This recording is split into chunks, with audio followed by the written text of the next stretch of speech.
Hello, respectable audience. 7 minus 7 divided by 7 plus 7.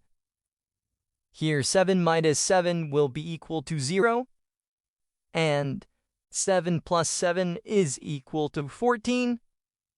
So 0 divided by 14 will be equal to 0. But it is wrong.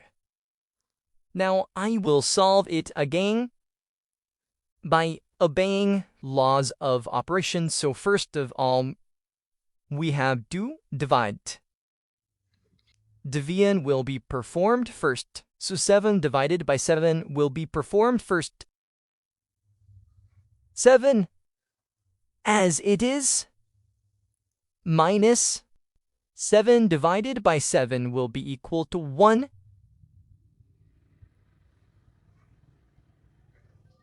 Plus 7. Now 7 minus 1 will be equal to 6. Plus 7 as it is.